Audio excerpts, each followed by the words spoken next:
Anda kembali menyaksikan Breaking News TV One. Pemirsa, Presiden Prabowo Subianto mengucapkan terima kasih atas kunjungan Presiden Turki Recep Tayyip Erdogan ke Indonesia. Kunjungan Presiden Erdogan bertepatan dengan 75 tahun hubungan diplomatik Indonesia dan Turki. Berikut kami hadirkan pernyataan Presiden Prabowo Subianto. Hari ini adalah suatu kehormatan besar bagi kami menerima kunjungan yang mulia ke Indonesia. Seharusnya saya yang terlebih dahulu datang dalam kunjungan resmi ke Turki, karena Presiden Erdogan adalah dari segi pengabdian adalah senior, seorang presiden yang senior. Tapi saya terima kasih kedatangan yang mulia. Bertepatan tahun ini adalah 75 tahun hubungan diplomatik Indonesia dan Turki. Lagi pula hubungan Indonesia dengan Turki sudah cukup lama, dari masa Kekaisaran Ottoman. Juga kali ini adalah High Level Strategic Cooperation Council meeting yang pertama. Sekali lagi terima kasih. Indonesia tidak banyak memiliki mekanisme bilateral reguler tingkat kepala negara. Pertemuan hari ini adalah bukti bahwa kemitraan Indonesia dan Turki sangat kokoh dengan sangat solid. Dan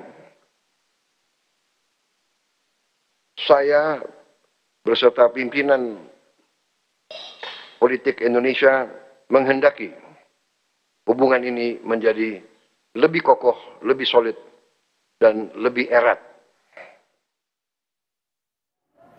Pemirsa, kami kembali ajak Anda untuk berbincang dengan narasumber kami, Pak Hasibullah Satrawi, pengamat Timur Tengah yang telah terhubung bersama kami. Selamat sore, Pak Hasibullah. Halo, Pak Hasibullah. Selamat sore, Mbak. Oke, Pak, tadi kita sudah ikuti bersama ya bagaimana jalannya nota kesepakatan yang ditandatangani oleh kedua belah pihak. Dan koreksi kalau saya salah, Pak Hasibullah. Tadi kalau tidak salah ada 13 bidang kerjasama yang disepakati oleh kedua negara. Jika kita berbicara tentang prioritas dari kerjasama tersebut, dari berbagai bidang yang disepakati ini, mana menurut Anda yang memiliki dampak paling signifikan untuk memperkuat kerjasama dari kedua negara ini?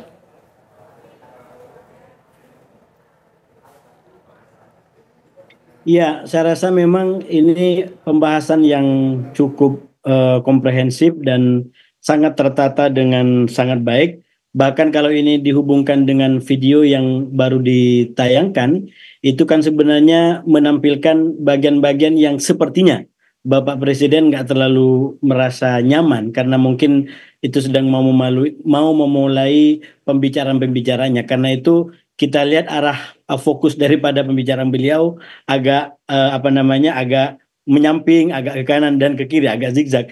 Tapi kemudian ditutup dan akhirnya kita lihat bersama pernyataan resmi, penandatanganan dan pernyataan yang kalau dalam catatan saya terus terang ada 10 kerjasama dan ditambah di bidang media, ada TV, radio dan kantor berita. Walaupun nggak tahu tadi di penerjemahan kalau tidak salah dikatakan 12, tapi yang sejauh saya catat ada 13 poin yang telah disampaikan. Nah, yang menarik Mbak, ini sebenarnya kalau kita baca, sekali lagi saya menganggap apa yang ditampilkan, apa yang disusun, apa yang disampaikan, itu dibangun dengan kesadaran bahwa ini akan disampaikan ke publik. Oleh karena itu sudah pasti memerhatikan aspek kebudayaan daripada masyarakat kedua negara. Misalkan kita lihat di poin pertama, itu yang ditampilkan adalah kesepakatan di bidang isu agama. Kita tahu bahwa Turki dan Indonesia merupakan sebuah negara yang memiliki atau dikenal dengan tradisi religiusitas yang sangat tinggi, yang kebetulan kalau kita bicara tentang warna agama atau nuansa agama, ini sama-sama ada kemiripan, yaitu sebuah negara yang kuat dengan pemahaman-pemahaman keagamaan yang menghargai tradisionalitas. Bahkan ya kita tahu di Turki juga banyak aliran-aliran yang itu menjadi bagian daripada kultur masyarakat. Dan saya yakin ketika mengenai kesepakatan mengenai agama ditampilkan pada poin nomor 1, itu maknanya adalah betapa kebudayaan daripada kedua bangsa ini juga menganut nilai dan sumber yang kurang lebih sama.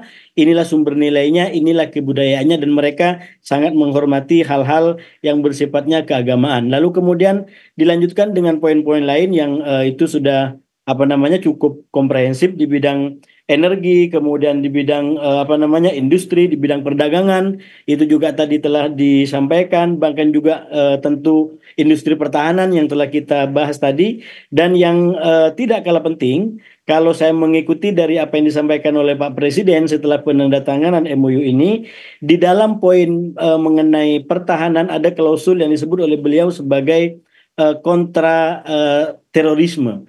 Nah, ini menurut saya hal yang saya mengikuti isu ini, itu kita tahu Turki sebagai secara politik dia menjadi bagian dari negara-negara yang cukup instabil, ya, dan pertarungan politiknya luar biasa. Ada Kurdi, kemudian ada Israel, ada Syria yang begitu. Ini ada kerawanan yang luar biasa, dan kita tahu Indonesia merupakan salah satu negara yang dalam isu terorisme itu cukup memiliki pengalaman yang sangat memuaskan, sangat baik di dalam proses bagaimana menghadapi rekan-rekan kita yang katakanlah punya paham yang agak berbeda atau bahkan keras di dalam perjuangan yang sifatnya politik. Dan sekali lagi Indonesia punya pengalaman yang luar biasa melalui Densus 88 terutama, dan instansi negara dan juga civil society. Saya kebetulan kenal dengan beberapa yang bekerja di situ. Mereka cukup menjalankan tugas dan tantangan yang ada bagaimana agar kita semua menjadi damai dari terorisme. Dan kita lihat Indonesia, alhamdulillah ini sudah 2 tahun rekor zero daripada serangan terorisme. Dan saya yakin dari pengalaman Indonesia nanti kita bisa kerjasama juga dengan Turki yang konteksnya adalah jauh lebih kompleks, karena bukan hanya di internal tapi juga negara tetangga yang istilahnya bisa mengirim juga aksi-aksi atau orang-orang yang bisa disebut oleh hukum Turki sebagai persoalan terorisme. Nah, ada juga yang tadi disampaikan oleh Pak Prabowo, ini yang sangat penting, karena yang saya ikutin dari poin-poin yang disampaikan Pak Prabowo itu hampir sama runut, walaupun agak berbeda dengan poin-poin kesepakatan yang telah ditandatangani. Nah, bagian yang menurut saya juga penting disampaikan ke publik, tentang bagaimana yang digarisbawahi oleh beliau tentang kemerdekaan Palestina yang Pak Prabowo sampaikan itu dalam 2 penekanan utama, yaitu kemerdekaan Palestina dalam kerangka two-state solution. Nah, ini yang sebenarnya sekarang yang paling banyak diikutin oleh negara-negara di dunia, dianggap sebagai solusi yang paling rasional, walaupun kalau kita kontraskan dengan yang disampaikan oleh Presiden Amerika, Presiden Trump justru belum mencerminkan semangat two-state solution, karena lebih berpihak dan mendorong bagaimana Israel menjadi damai dan Palestina tidak dianggap dalam tanda kutip kecuali mau dikeluarkan. Sekali lagi itu mungkin solusi bagi Israel dan Amerika dalam hal ini Trump, tapi ini bukan solusi komprehensif yang di dalam paparan Presiden Turki itu tadi disampaikan, kalau kemerdekaan Palestina tidak diberikan, kalau kemerdekaan Palestina tidak diberikan, Gaza tidak menjadi damai, maka ini akan berdampak terhadap instabilitas di negara-negara tetangga.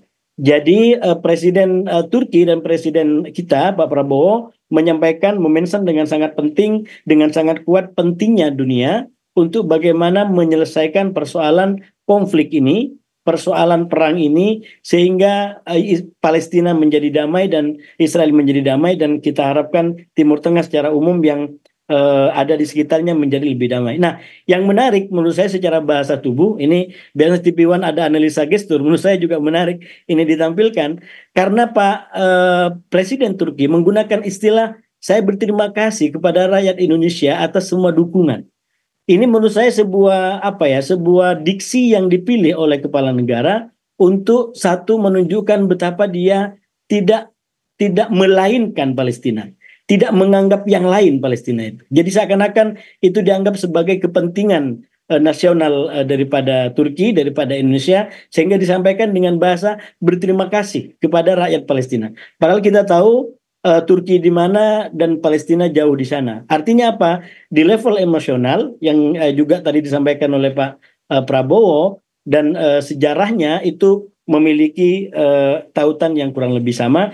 Dan yang tidak kalah penting disampaikan juga oleh Pak Prabowo, beliau mendukung perdamaian di Suriah dan juga perdamaian di Ukraina.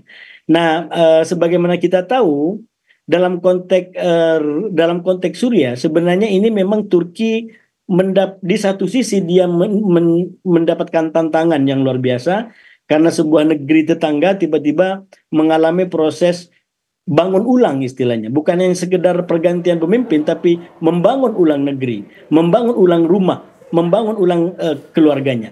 Dan sekali lagi itu punya dampak kepada Turki dan Indonesia memilih bagaimana Syria menjadi damai yang itu juga akan berkontribusi damai kepada Turki yang di sisi lain, nah ini poin saya yang terakhir kan sepertinya udah mau habis waktunya. Di sisi lain Turki itu mendapatkan kesempatan untuk naik level perannya. Bahkan Israel sudah mulai mengantisipasi peran Turki pasca runtuhnya Bashar al-Assad di Suriah. Karena Turki ke depan akan lebih powerful di dalam memainkan isu-isu terutama di sekitar Israel, paling tidak di Suriah. Karena sekali lagi Turki menjadi negara yang berperan sangat penting dalam konteks pembangunan ulang Suriah pasca Bashar al-Assad. Demikian. Oke Pak Hasibullah, tentunya kerjasama ini sudah memiliki manfaat yang sangat baik ke depannya. Selanjutnya ini setelah jeda iklan kita akan membahas tentang peluang dan tantangan dalam menjalankan kerjasama ini sesaat lagi Pak Hasibullah. Dan pemirsa Breaking News TV One masih akan kembali untuk Anda sesaat lagi.